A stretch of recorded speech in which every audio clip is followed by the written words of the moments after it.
Tak siedzę i się zastanawiam, czy ktoś tam w ogóle jest. Bo ja znów do puszki, znów nie na żywo, znów dzień wcześniej, znów nie mogę pisać, nie mogę czytać. Znaczy napisać to mogę, ale kiedy wy oglądacie ten live, to ja jestem z wami, z częścią z was na dorocznym, kultowym, rzekłbym, plenerze na szeroko rozumianym Podhalu, połączonym z Redykiem, wschodami, zachodami słońca i różnymi pysznymi rzeczami, które w międzyczasie się wydarzają. Więc nie mogę być na żywo, to jest moje jedyne usprawiedliwienie, nie lenistwo, nie jakieś tam ważniejsze rzeczy. Po prostu zabieram was od czasu do czasu, żeby się spotkać w realu. I to jest właśnie ten moment, tak samo było tydzień temu. Tak samo było, kiedy prowadziłem fotowyprawę, jedną, drugą, warsztaty i tak jakoś się ten sezon powakacyjny rozpędzić nie może, ale już od przyszłego tygodnia będzie łatwiej, bo to dopiero w grudniu jedziemy na Sri Lankę, o tym za chwilę.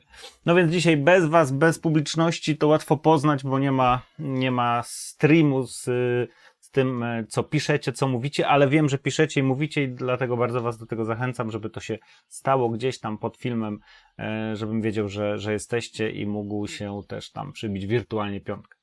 Dzisiaj będzie 5 inspiracji z różnych części świata, trochę fotografii, na które będziemy patrzeć przez pryzmat podróżniczy też, ale głównie fotograficzny, więc zawsze w ramach tego naszego projektu łączymy fotografowanie z podróżowaniem, jak sama nazwa wskazuje, fotograf podróży, Akademia Fotografa Podróży, czyli wszystko to, co dotyczy fotografii narracyjnej, opowiadania historii za pomocą zdjęć, także krajobrazowych, bo przecież się da.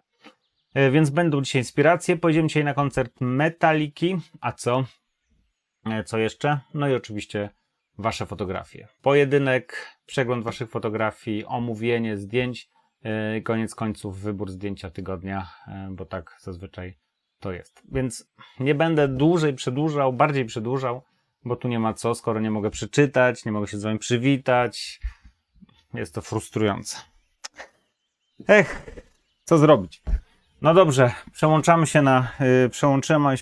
się na kanał lewy i ogłoszenia duszpasterskie w pierwszej kolejności. Drodzy Państwo, 1 grudnia ruszamy na fotowyprawę na Sri Lankę. Mam ostatnie miejsce, więc jeżeli ktoś chciałby dołączyć, jeszcze są bilety w dobrej cenie, wszystko jest zorganizowane, to piszcie, zapiszcie się, tu jest ruszyły, tu można sobie zjechać na dół gdzie tu są zgłoszenia? Tu są zgłoszenia i napisać do mnie po prostu maila, a ja wyślę wszystko, co trzeba, rejestrację na imprezie turystycznej i tak dalej, więc piszcie. Jeśli chodzi o warsztaty street photo w Krakowie, nie ma miejsc, ale tak jak wspomniałem ostatnio, jeśli ktoś byłby chętny, a już są osoby, bo napisały do mnie, to zrobię 2. listopadową grupę, więc napiszcie do mnie najlepiej na priv, a ja się nad tym pochylę i będzie można zrobić także 2. grupę. To są intensywne 2-dniowe warsztaty z omawianiem zdjęć, z fotoedycją tak zwaną, czyli pracą nad waszymi fotografiami. Stąd polecam, zapraszam, zachęcam. Także tak. Drodzy, 5 inspiracji. Zacznę od tej nie podróżniczej, bo muzycznej. A pokazuję wam tą inspirację z tego powodu, że są osoby, które fotografują koncerty, są osoby, które fotografują na wydarzeniach, są osoby, które po prostu też zawodowo robią tak zwane eventy, a to, co pan niejaki Lee Jeffries zrobił w czasie trasy z grupą Metallica, z którą miał przyjemność sobie pojeździć więcej niż raz, to jest po prostu coś, o czym chciałbym wam dzisiaj powiedzieć i co chciałbym wam pokazać i do takiego myślenia o fotografii chciałbym was zachęcać.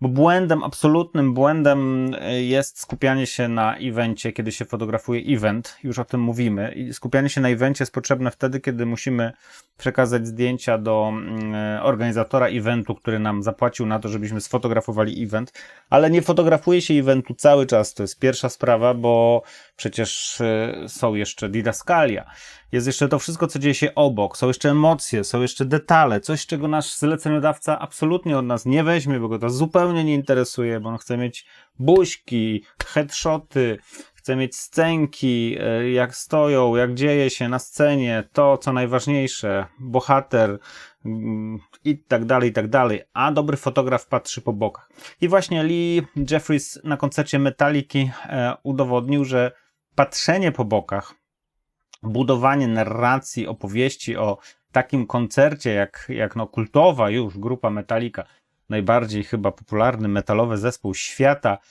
to jest właśnie to, nad czym można się pochylić, nad czym można się skupić. Te wszystkie rzeczy, które stanowią otoczkę samego koncertu, reakcje fanów, detale, jakieś elementy garderoby, jakieś drobne gesty, wszystko to, co emocje przede wszystkim, co związane jest z muzyką, z przeżywaniem muzyki, z relacją z muzykami, z tym, co się dzieje, kiedy oni się zbliżają, oddalają i tak dalej, to dla mnie jest clue koncertu. To dla mnie oddaje energię takiego wydarzenia właśnie jak koncert Metalliki. I teraz, kiedy sobie patrzę na te zdjęcia, to właśnie to wszystko widzę, widzę to wszystko, o czym mówię i podoba mnie się to. Jedźmy dalej, bo zrobiłem wam 3 takie zestawy. Jeden był przed chwilką, drugi, proszę bardzo, mamy tutaj teraz. Też bardzo fajnie. Oczywiście muzyk ma ten komfort, że jest w środku, jest nie muzyk, a fotograf, jest insiderem, jest zaproszony, ale też znam takich tu daleko, Robercie, nie sięgając, którzy mają absolutnie taką możliwość, żeby właśnie insiderami takiego wydarzenia być, koncertu, zespołu i właśnie z tej perspektywy blisko zespołu zacząć fotografować. Tutaj świetny zestaw, kurczę, międzypokoleniowy, tak? Rodzice zabierający dzieciaki na koncert i dzielący się pasją. Coś niesamowitego, bardzo mi się to podoba, fajnie sfotografowane. No, życzyłbym każdemu polskiemu zespołowi, żeby miał takiego fotografa, który wybrałby się z nim na trasę i przywiózł takie zdjęcia z koncertu.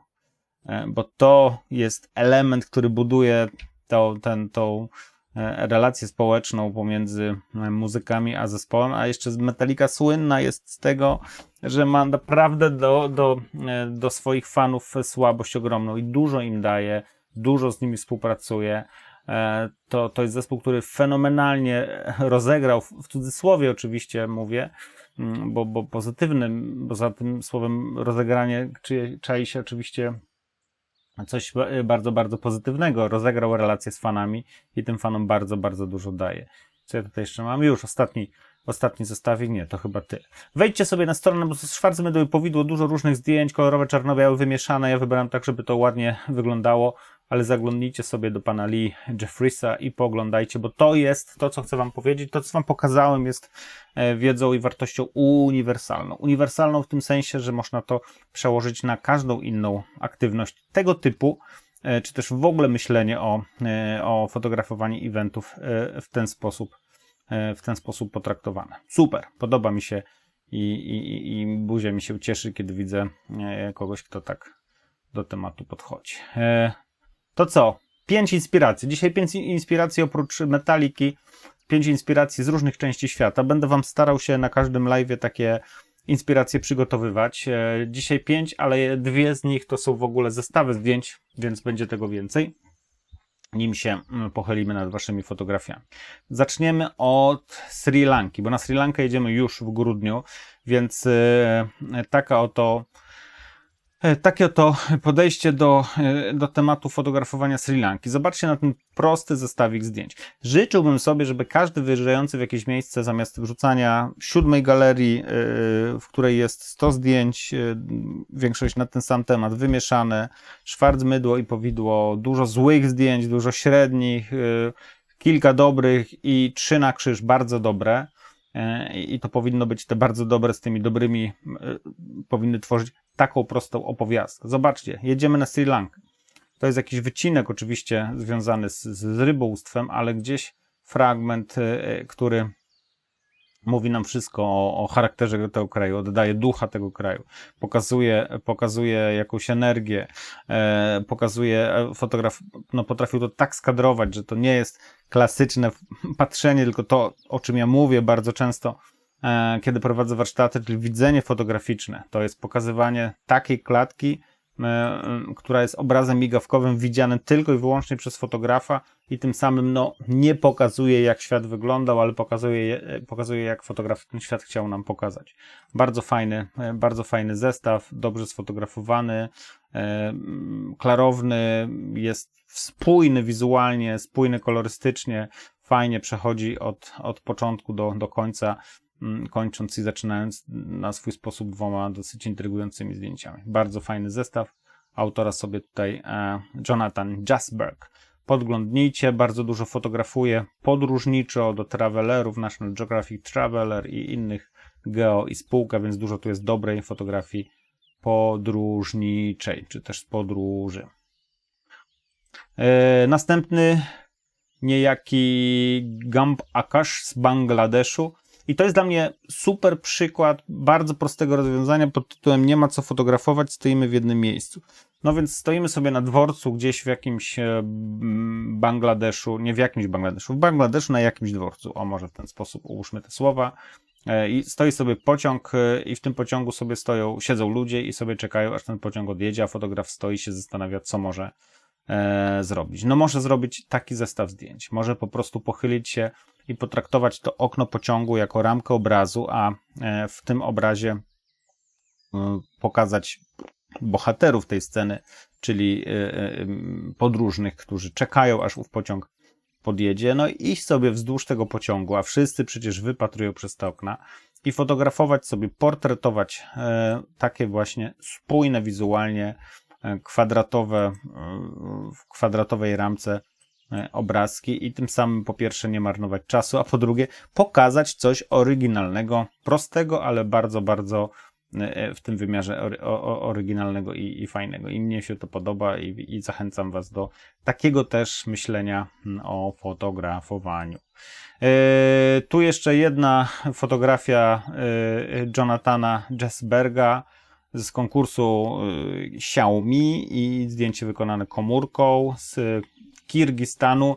Dokumentował życie nomadów kirgiskich i popatrzcie, jak to zdjęcie jest fenomenalnie zaplanowane, prawda? Pięknie kazał im ustawić się na tej huśtaweczce i dzieciom ustawić się w odpowiedni sposób. Oczywiście, bo dobry fotograf nie każe się ustawiać, tylko po prostu czeka i wybiera ten moment, w którym scena zagra. I ta scena mu tu absolutnie zagrała, fajnie to wygląda, dynamiczny kadr, te wszystkie drewniane konstrukcje, które gdzieś się krzyżują, tworząc właśnie taki zestaw linii biegnących w poprzek kadru, co też całą scenę dynamiczną, przynajmniej w części, nam pokazuje. Jurta, która nam zdradza troszeczkę geolokalizację, no oczywiście twarze tych dziewcząt bawiących się na huśtawce też nam tą geolokalizację zdradzają. Bardzo fajnie wieloplanowo, dynamicznie zaplanowane zdjęcie, fotografia. Zresztą jest ich tutaj więcej. Możecie sobie pójść na stronę Jonathana i to pooglądać. Jak już jesteśmy w Azji, to pojedźmy sobie do Turcji i pokazuję Wam te zdjęcie autorstwa Mesuta Eshigrena, nie wiem jak to się czyta, ktoś zna turecki, to bardzo proszę o wsparcie, poglądajcie sobie też jego mnóstwo czarno-białych zdjęć. Tutaj jakiś Redyk jest nam bliski, bo w sobotę już będziemy w nim uczestniczyć, w naszym polskim, w Szczawnicy. Pokazuję Wam to zdjęcie szczególnie osobom, które lubią fotografię czarno-białą i robią reportaż czarno-biały, czy też dokument po prostu szeroko rozumiany czarno-biały. Zobaczcie, jak to zdjęcie jest fajnie wywołane i fajnie zaplanowane, jeśli chodzi o to, co stanowi clue fotografii czarno-białej.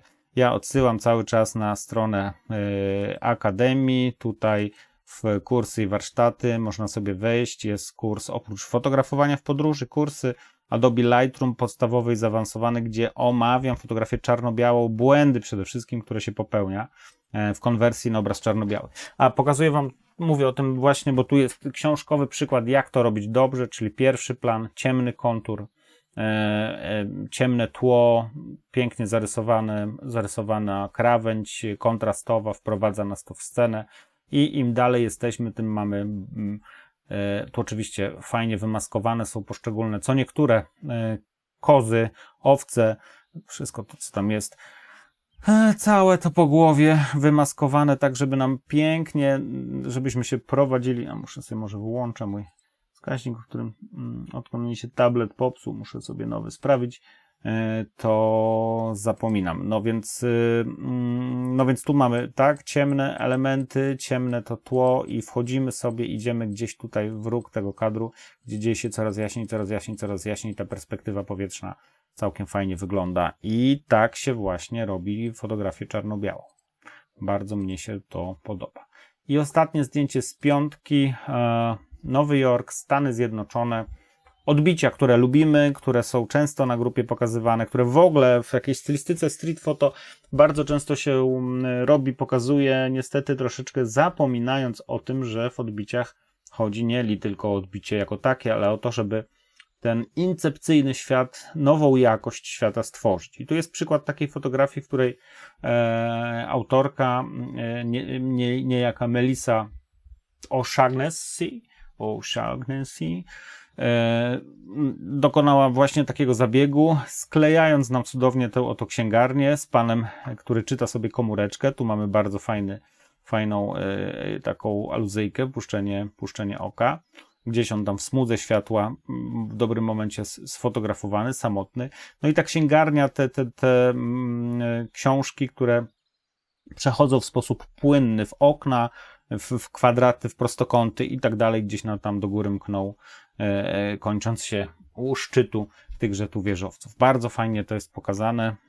Jest to metaforyczne zdjęcie, jednocześnie, no tak jak wspomniałem, inna jakość z tego względu, że pokazuje nam to zupełnie nowy świat fizycznie, no bo sklejony, tak jakby wielokrotnie to eksponować. Bardzo fajne i mnie się podoba, więc jak myślicie o fotografii odbijanej, to myślcie, no chociażby w taki oto sposób, bo jest to kierunek jak najbardziej słuszny. Drodzy, tyle jeśli chodzi o inspiracje. Dużo ich nie ma, bo dużo dzisiaj zdjęć waszych będę omawiał. Będzie zdjęcie tygodnia, więc jedźmy z koksem, że tak powiem, jak to moja babcia mówiła. Małgorzata wrzuciła nam tutaj pojedynek, że jest coś takiego jak pojedynek, właśnie. Dla tych, którzy nie pamiętają, dla tych, którzy może są tu pierwszy raz. Żeby się pojawić w tym live'ie, trzeba wejść na stronę grupy Fotografowanie w podróży. Widzicie tutaj, jest strona, proszę bardzo. No i wrzucać zdjęcia. Codziennie można wrzucić jedno zdjęcie z opisem, z parametrami technicznymi. Każdego poniedziałku można wrzucić fotoreportaż składający się z 8 zdjęć. Można wrzucić pojedynek, też jeden dziennie, który będzie się składał z 2 bardzo podobnych zdjęć. Najczęściej to są te same, różne ujęcia tej samej fotografii, po to, żeby zapytać o i grupę, i społeczność, i mnie o to, które zdjęcie lepsze. Więc to. I co jeszcze tutaj wrzucamy?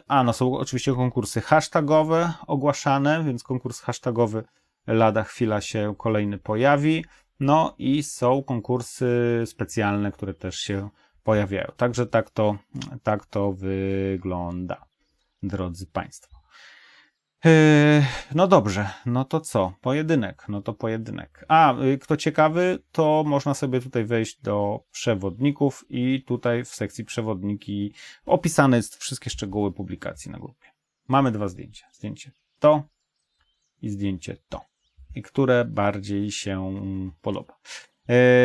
No, mnie się bardziej podoba to. Mnie się bardziej to podoba, bo jest bardziej uporządkowane, rozseparowane, ptaszki osobno, ładnie ta czerwień gra.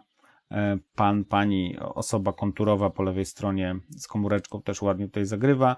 Tutaj mamy większy chaos, sklejone troszeczkę postaci z ptakami.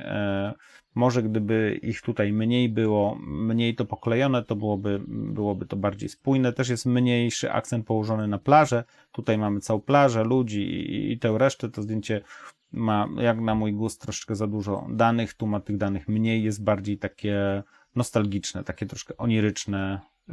Mam wrażenie, że na tej fotografii i ptaki, i ludzie żyją swoim własnym życiem, światem, tej relacji między nimi nie widać, a tutaj ta relacja ze względu na te wszystkie sklejenia pełniejsza, a ja wolę to zdjęcie z mniejszą relacją i z tym takim troszeczkę właśnie nieco onirycznym podejściem do kadru. Poza tym podoba mi się to przycięcie. Tutaj tego nie widać, tu jest fajne przycięcie, które w taki romboidalny kształt nas troszeczkę wrzuca i przez to moim zdaniem to zdjęcie oprócz tego samego tego onirycznego wymiaru, o którym mówiłem, niesie ze sobą pewien ładunek taki nieco niepokoju i przez to zdjęcie mi się podoba, więc ja mówię, że to, a nie będę klikał, no bo teraz pewnie się dowie autorka.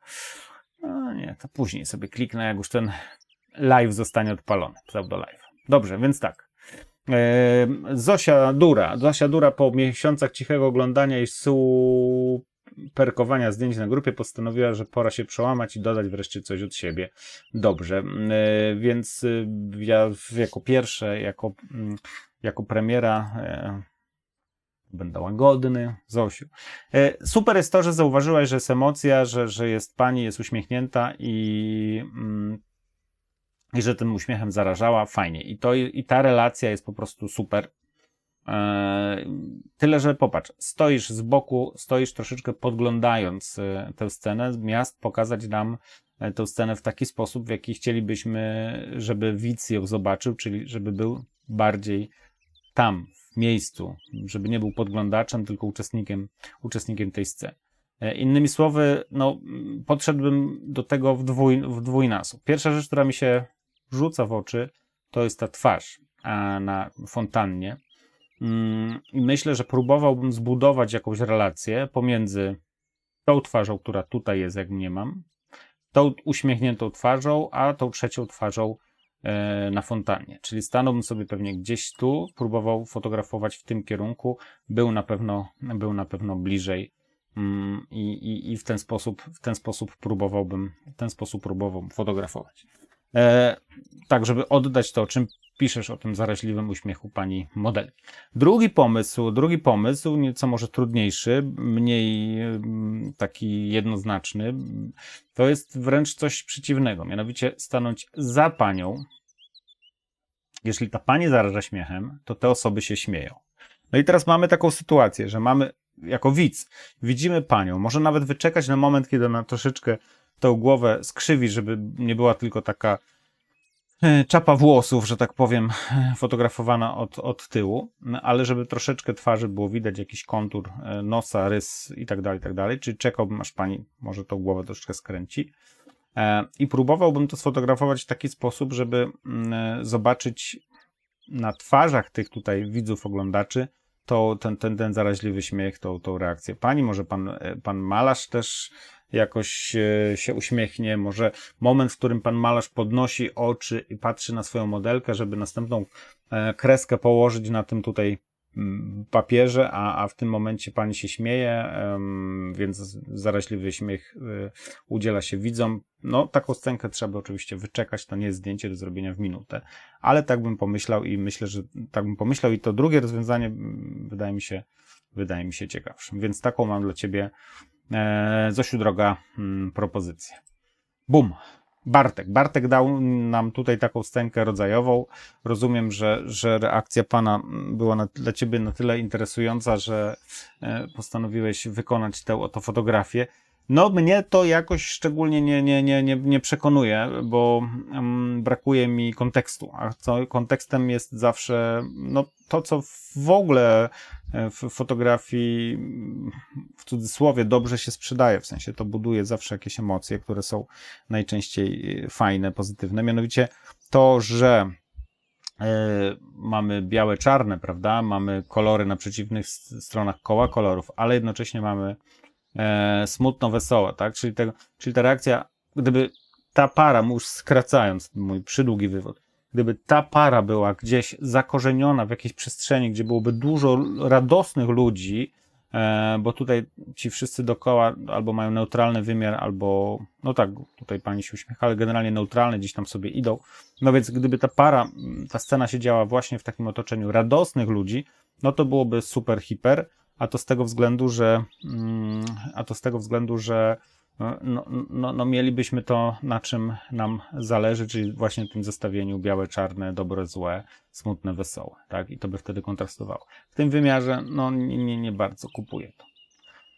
Piotr nam tutaj taką oto fotografię zaproponował i ona jest fajna, ale w sumie jest fajna. Jak się na większym ekranie patrzy, to ona się sprzedaje, w sensie te dwie nóżki, panie z lodami, dwie panie w takiej pozie dziwnej i pani tutaj podparta i gdzieś te głowy takie z biżuteriami po prawej.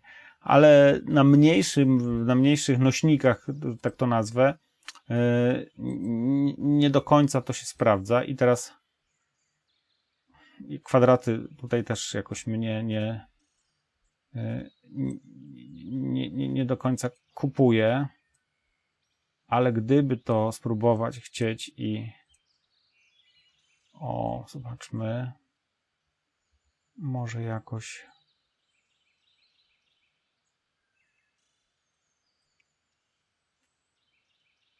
powalczyć, może nawet w taki sposób z tym, żeby jeszcze ten prostokąt był taki bardziej.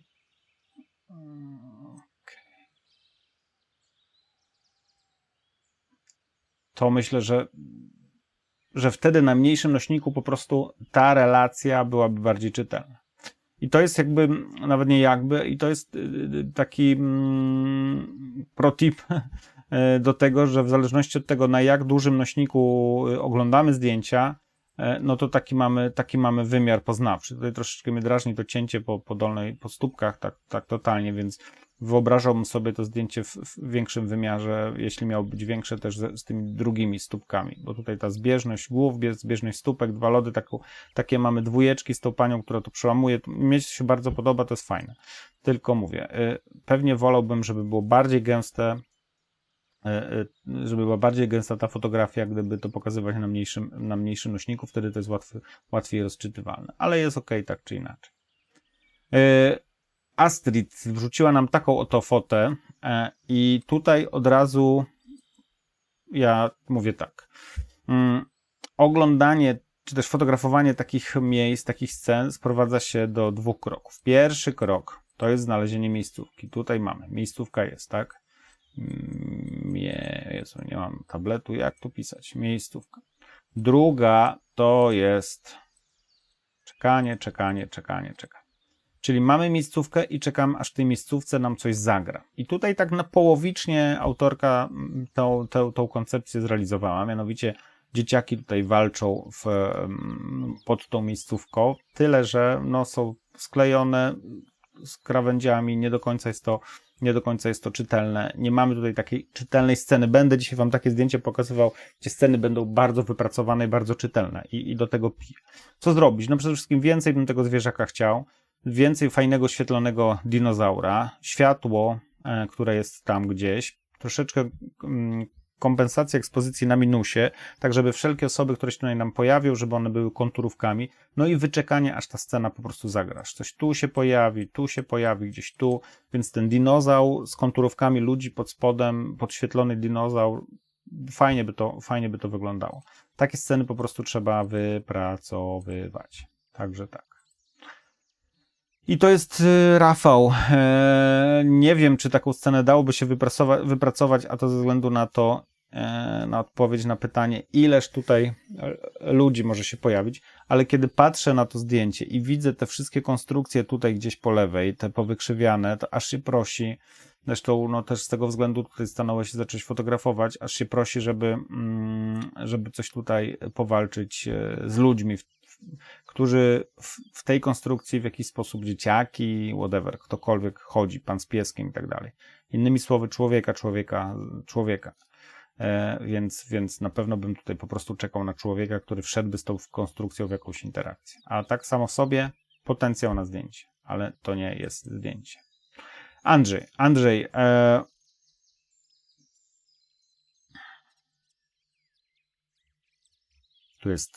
to jest po prostu rewelacja. To, co tutaj się dzieje na tym styku. Czyli znów kadrujemy, znów obcinamy treść. Ja tutaj to zrobię w jakiś taki niedoskonały sposób. Nie, już nie tak, no. O, tu pewnie tak, bo chcę prostokąt uzyskać, stąd takie cięcia. Ta ręka, tu ręka, no z pani może się uda. Dobra, zobaczmy jak to wyjdzie. O. Co nam dał nam ten zabieg? Dał nam ten zabieg to, że wyszły nam twarze. To, głowa, to. Tam po prostu było za dużo treści. Lewa część zdjęcia, gdzie myśmy tam byli? Lewa część zdjęcia z tymi wielkimi plecami nam bardzo ciążyła. Ten pierdolnik tutaj na dole też nam troszeczkę ciążył. W tym momencie pozbyliśmy się tego, mamy gęsty kadr, fajnie ułożony, z twarzami, które tutaj grają już przede wszystkim z tą relacją, o której mówiłem, która jest tutaj dla mnie chyba najbardziej czytelna. Więc tak wygląda to zdjęcie w nowym wymiarze i tak bym sobie je skadrował, gdybym je fotografował. Grzegorz taką nam oto fotkę tutaj z Wenecji wrzucił i bardzo fajnie to wygląda. Ładnie kolory nam się tutaj układają. Jedyne co poczekałbym, aż ta pani nie popatrzy na ciebie, ale gdzieś tam zerknie nad twoją głową, tak żeby ta relacja z fotografem była nieczytelna, nie była czytelna. Fajnie to wygląda, bo no super, te kolorowe prostokąty tutaj no grają, mega robią robotę, to jest bardzo dużo prostokątów, tu ludzie idący, flaszeczki, panik tutaj z kielonkiem, ja tu widzę kielonek, ona pewnie, kielonka tu nie ma, może jakąś kawę, gdzieś tu prostokąty, kolejne kwadraty, prostokąty, ładnie to jest wszystko zgeometryzowane, ładnie kolorami zagrane, może troszeczkę popracował jeszcze w Lightroomie, żeby troszeczkę kolorem tutaj, w sensie kontrastem i jasnością podziałać, troszeczkę zaniebieszcza mi się to zdjęcie za bardzo. No niemniej jednak fajnie to wygląda i zdjęcie jest poprawne. Super. Ewa nam taki portret z koniem zaproponowała i on mi się podoba. Podoba mi się, jest fajny, liryczny, jest bardzo taki miękki, fajny, państwo koń i dziewczyna mają podobne włosy, podobne oczy. Podoba mi się ten portret z koniem i go kupuję w takim wymiarze, w jakim on tutaj jest zaprezentowany. Super.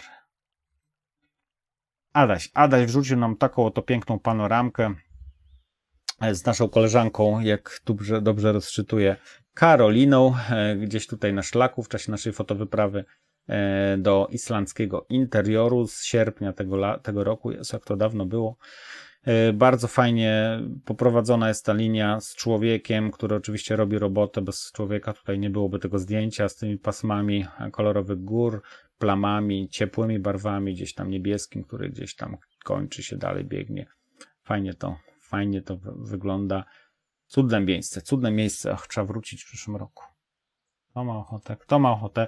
Roman uchwycić dał nam taką możliwość smartfonem.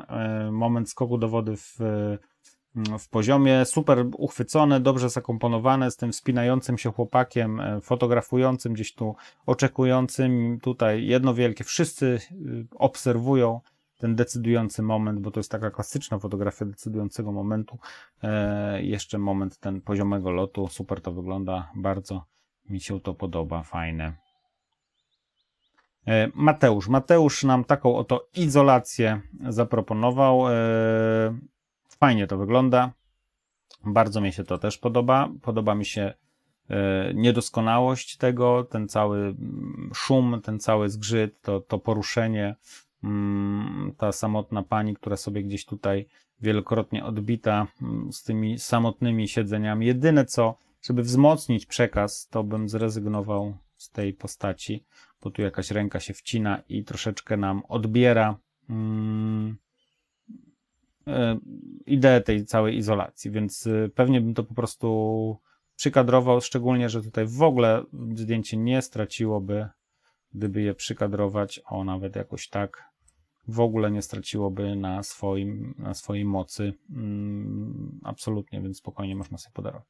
Takie rzeczy są istotne, kadrowanie, świadomy wybór treści, eliminowanie treści, które nam wprowadzają jakieś konteksty, które nie do końca chcemy, które nie do końca były naszym pomysłem, zamysłem.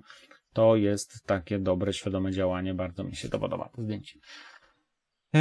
Co dalej? Co dalej? No właśnie, a propos ustawień teatralnych, porządku ustawienniczego, nazwijmy to, no to tutaj niech będzie przykładem zdjęcie Janusza dożynkowe z Kotli, gdzie właśnie mamy taką teatralną scenkę z tych tutaj muzyków i przykład na to, drodzy Państwo, że trzeba robić dużo zdjęć, żeby robić zdjęcia dobre. Ja o tym film nagrałem, nawet kto ciekaw, niech na moim YouTube sobie wejdzie i tam znajdzie, gdzie obalam mit, że profesjonalni fotografowie robią mało zdjęć, bo to wszystko zależy. Im scena bardziej nieprzewidywalna, dynamiczna, im mniej jesteśmy w stanie zaplanować, a więcej przewidzieć pewną energię, która się będzie na zdjęciu gromadziła, czy też będzie z tego zdjęcia uchodziła, tym więcej niestety musimy zrobić zdjęć, ponieważ jak powiedział Gary Winogrand, fotografuję, żeby zobaczyć, jak wygląda świat, który sfotografowałem. Pewnych rzeczy nie da się zobaczyć w czasie fotografowania, da się zobaczyć je po fotografowaniu, a w czasie fotografowania doświadczony fotograf wie, co się może wydarzyć, wie, jak zareagować, żeby to, co potencjalnie może się wydarzyć, udało się zarejestrować i to jest przykład takiego zdjęcia. Super, podoba mnie się. Krzysztof nam tutaj w piękny porządek architektoniczny norweskich jakichś domków rybnych, portowych, jak mniemam, one chyba nawet mają swoją nazwę, wrzucił nam właśnie taką historyjkę z takim rytmem, kolorkami, wszystko jest bardzo piękne, cukierkowate, słodziutkie, no i pan, który nam to wszystko rozwala i to też mnie się podoba, że w ten sposób myślenie Krzysztofa podąża, a tak jest. Tomek nam rzucił taki oto szlak w Dolomitach przy złej pogodzie, ale przy pięknych chmurach. Super wszystko, ale skąd ta magenta? Nie wiem, czy ty to widzisz, czy to jest twój monitor, czy taki jest zamysł. Jeśli zamysł, no to fioletowe, magentowe góry mnie nie przekonują. Niech to będzie bez koloru. Tak to trzeba obrobić, żeby tam po prostu koloru nie było, ale ta magenta jest, ona na niebo się wgryza i trochę mi bruździ. Super plama śniegu, tak to nazwę plamą, płat śniegu z takimi wymrożeniami, które nadają cudowną fakturę z tymi grzbiecikami. Super to wygląda.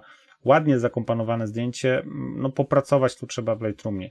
Zastanowić się, czy ono czasem w fotografii w wymiarze czarno-białym nie byłoby lepsze, bo wówczas ten śnieg i niebo całkiem fajnie by zagrały wspólnie, więc polecam zastanowić się, ale na pewno zastanowić się dobrze nad gradacją kolorystyczną, bo mnie ta magenta no strasznie razi. No, takich magentowych gór to ja nie widziałem, powiem szczerze.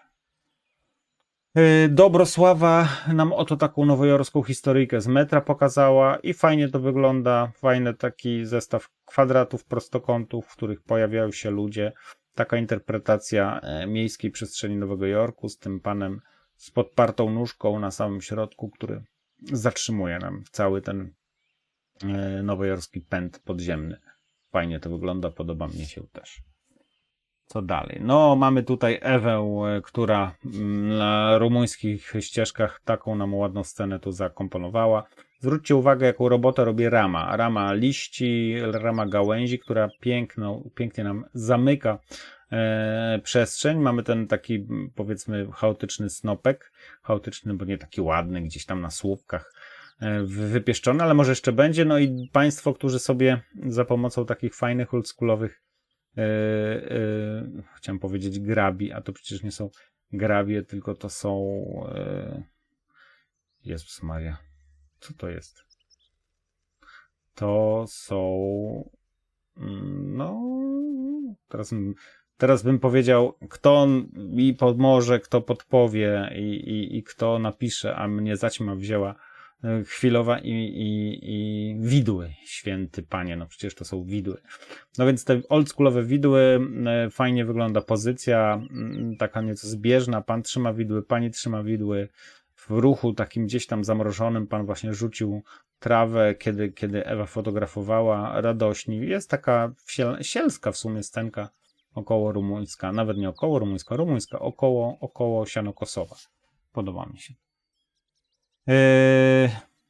Adam, który już nam to zdjęcie z tego miejsca pokazywał, o ile dobrze pamiętam, albo to jest kolejna podróż z psem. No niemniej jednak monotematyczny pisze, że jest, więc chyba jednak. Także fajnie jest to opisane, bo mamy tutaj portretu, więc mamy i psa, i fotografa, i artystę, i malarza, więc kilka osób tutaj jest. No i fotografa, który to wszystko sfotografował ekstra jako pewien rodzaj kompilacji. Podoba mi się z tą smyczą, bo ta smycz cudownie rezonuje z podpartym, z tą podpórką, która podpiera fortepian, klapę, podparty artysta, a pies ze smyczą. Fajnie to wygląda, dodaje tutaj to wszystko takiego właśnie nieco humorystycznego charakteru, przynajmniej ja się uśmiecham, kiedy na to patrzę, więc w dwójnasób mi się to podoba. Fajne, Adamie. No, powolutku zbliżamy się do końca. Paweł był do Egiptu i poszedł na plaży kawałek i nam taką oto fotografię przywiózł i podoba mi się, bardzo fajnie to wygląda, super fajny kadr. Jedyne co, nie tak ciasno. Zrobiłbym parę kroków do tyłu, żeby tej przestrzeni wokół palm mieć więcej, żeby samotność tych palm, mam nadzieję, że udałoby się to zrobić, samotność tego jakiegoś, nie wiem, może to był jakiś meczet czy coś, ta ruinka pozostawiona gdzieś na tej plaży i ta przestrzeń, wiatr, który te palmy w jedną stronę tak przegina, żeby to wszystko jednak było troszeczkę z większym oddechem, żeby ta przestrzeń wokół palm była po prostu zachowana, więc kilka kroków, to jest za ciasne jak na mój gust, kilka kroków do tyłu bym wykonał. Przedostatnie zdjęcie, Mateusz był znów nad morze i wziął swój aparat i taki oto nam falochron sfotografował. No i fajna taka graficzna fotografia, fajnie to jest obrobione z tym czernią pierwszego planu, jaśniej, z rytmami tych odbojników do fal, tak nazwijmy to, falochronów, takich nie kamieni, ale właśnie przez człowieka betonowych zrobionych. Fajnie to wygląda. Bardzo takie graficzne. No i ostatnie zdjęcie, Dorota, która urwała nam się w tamtym roku z warsztatów, żeby pojechać do swojego wymarzonego fotograficznie meczetu. Jak widać było warto, bo historia długa, cały dzień jej nie było, żeby wykonała to fotografię i bardzo fajne zdjęcie. Także polecam, jakby ktoś się wybierał do Stambułu, to nie tylko te znane meczety, nie tylko czy też kościoły dawne, czy muzea, teraz już wszystko meczety, ale też mniej znane, nowoczesne. Buduje się tego dużo. My też tam odwiedzaliśmy bardziej nowoczesne meczety i one wszystkie naprawdę całkiem fajnie wyglądają. Trzeba przyznać, że islam, jeśli chodzi o architekturę sakralną, no to nie popełnia błędów tych, które w naszym obszarze wiary są popełniane, czyli straszne kościółki po prostu, na które nie da się patrzeć, bo tak architekt po prostu robił, że... Dobrze, my nie o tym, my o fotografii. Fajnie to wygląda, te wszystkie rytmy kosmiczne zupełnie, bo przecież to troszeczkę... Moje skojarzenie jest z Dune'ą i gdybym tutaj usłyszał muzykę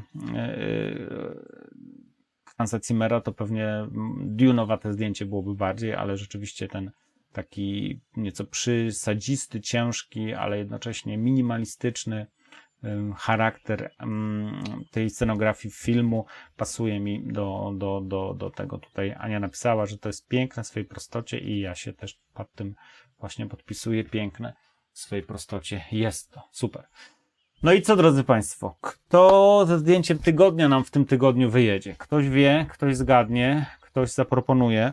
Nie ma mnie wprawdzie tutaj z Wami, w sensie jestem, bo pewnie gdzieś na czacie jestem, no bo przecież nie jestem ubezwłasnowolniony. Internet jest koło 10, więc my już jesteśmy pewnie mamy warsztaty, zajęcia na plenerze około lightroomowe, więc może nie do końca jestem aktywny, no ale wy jesteście, więc piszcie, ja sobie potem przeczytam, kto był zgadł. kto ze zdjęciem tygodnia w tym tygodniu wyjedzie, a ze zdjęciem tygodnia w tym tygodniu wyjedzie Mateusz i jego izolacja w pociągu, która no, z tych wszystkich fotografii dobrych, większości dobrych, które dzisiaj omawiałem, robi na mnie największe wrażenie i wywołuje we mnie chyba największą ckliwość. A mam dziś taki jakiś ckliwy dzień. Jakaś ckliwa nutka tutaj jest poruszona. Więc gratulacje dla Mateusza za jego izolację fotograficzną. No i tyle. No dobrze, drodzy Państwo. Cóż ja mogę więcej powiedzieć? Cóż, oprócz tego, że bardzo Wam dziękuję, że jesteście. Och, właśnie, mogę jeszcze zrobić to, o czym ciągle zapominam. O, właśnie. Jeśli Wam się podobał ten odcinek, dajcie kciuczka. Kto nie subskrybuje, kto nowy, subskrybujcie, dzwoneczek, żeby nie zapomnieć. Zapraszam Was do mojej akademii, na kursy online. Zapraszam na fotowyprawę na Sri Lankę. Jedno miejsce i myślę, że w przyszłym tygodniu pojawią się zapowiedzi wydarzeń warsztatowych Fotowypraw 2025 i będzie trochę nowości, bo będzie Maroko, będzie Walencja z Barceloną, może będzie coś azjatyckiego, bo gdzieś tam niektórzy wiedzą, bo już rozmawiałem, szykuje mi się pomysł powrotu do miejsc, w których zaczynałem nasze, czy też wasze fotowyprawy, bo to był 2000, o ile dobrze pamiętam, 13 rok, kiedy zaczynałem, czyli Tajlandia, Kambodża, tam pewne miejsca, pewne wydarzenia, nieco inne już fotowyprawy będą niż wtedy realizowane, ale pewne miejsca są wciąż do wzięcia i chciałbym do nich wrócić, więc jakieś nowości będą, na pewno będzie trochę nowych rzeczy w przyszłym roku. Więc trzymajcie się ciepło, widzimy się na żywo, to już na 100%, w przyszły czwartek widzimy się na żywo, bo już nic mnie nie wyrwie, nie zabierze, więc będziemy mogli pogadać. Dzięki bardzo, dobrego weekendu Wam życzę, słonecznego, a z kim się widzę, widzę już teraz tutaj na plenerze, z tym się widzę. Ci wygrani. Do zobaczenia.